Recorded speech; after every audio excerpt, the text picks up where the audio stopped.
Learning English and discovering my identity was something that really has developed throughout my life. As a baby, my parents worked hard and had very different schedules, and so I learned how to speak in several different ways, with both my parents doing something a little different. Hiyo.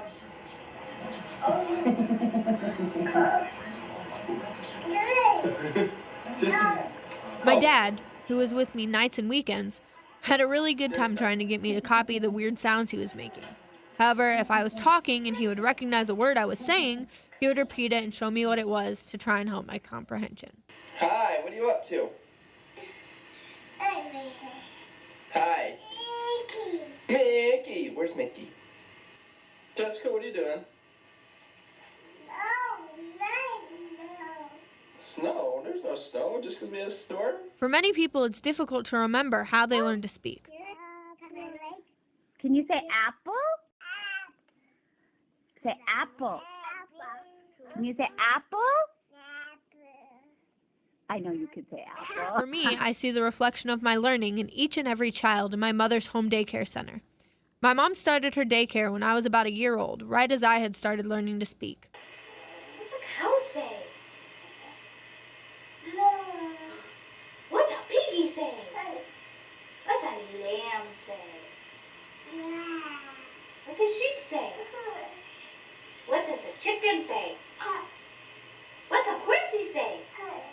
Me.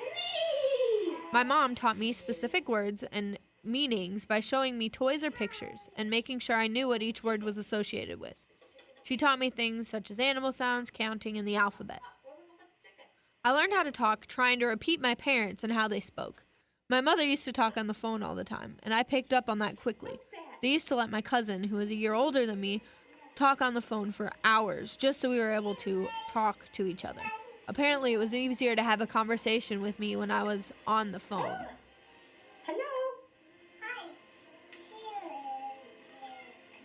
As I grew up, we moved into a new house. My parents read to me frequently, and by age 3, I was able to read books. My favorite about Bump the Elephant. Again, everything was structured by my mother, who to this day still uses the same strategies and books to teach her daycare kids how to read and write. He swung back and forth, holding on to Tigger's tail. Whee! Stop, kid! S-T-O-B! You're rocking the forest! While Tigger was up in the tree, Pooh and Piglet were down below trekking. When I was 3, I also got a baby sister, my first of my 3 siblings. My parents read to us often and made sure that family time happened all the time so that we were very family-oriented. Listening to my father read and reading to my sisters myself helped me get to learn how to speak, read, and write properly. I used to pretend to be my sister's teacher, making her write the letters and read to the class, and that helped both of us even more. As far as cultural identity, I've always been raised in the same way as my father's family. They are all Catholic and Polish, and so I was raised in a very big, tight-knit family, and we ate Polish food every time we got together. However, beyond that, my family did not ever focus on identity, besides being very competitive in athletics and arts-focused. My mom thought that the arts were very important for creativity and growth, so once we were in school, she made sure to have myself and my 3 younger siblings in some art, music, or drama program until high school. 1, 2, buckle my shoe. 3, 4, shut the door. 5, 6, 7, 8, lay on straight. 9, 10, begin again. I started out singing as a potential career when I was 4. I loved to sing, and I did so often, so my parents decided to put me in musicals, which I did locally and regionally until I was a sophomore in high school.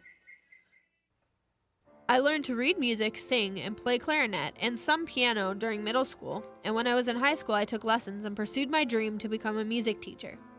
However, singing is something that incorporates so many things. You not only have to be able to sing in English, but also in many other languages as well. Understanding the structure and translations of each language is something that, as vocalists, is very challenging. In middle school, we sang in languages such as Hebrew, Italian, Latin, and even some African and Hawaiian dialects.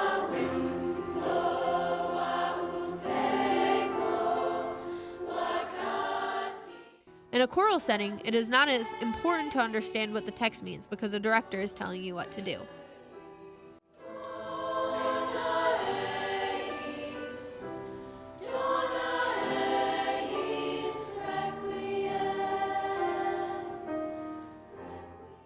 However, once I started singing at the high school and college level and on a professional level, the text began to really mean something, and the way you sing a piece becomes something completely different.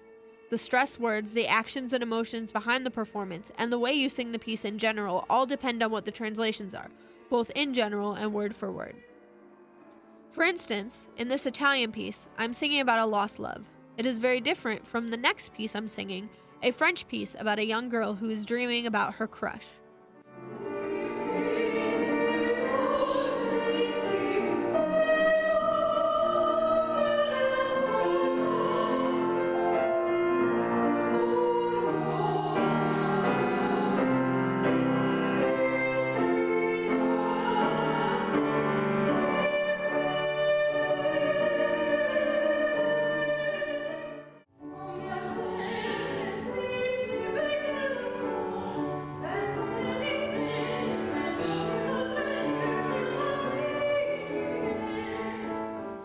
The third piece is in German and is about a girl nicely trying to turn down a suitor.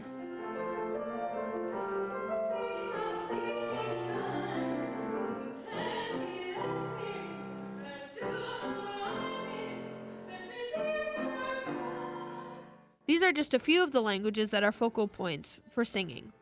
For vocalists, the main languages are English, French, German, Italian, Latin, and Spanish, although I know people and I have sang in many other languages, including Russian, Hebrew, and Indian.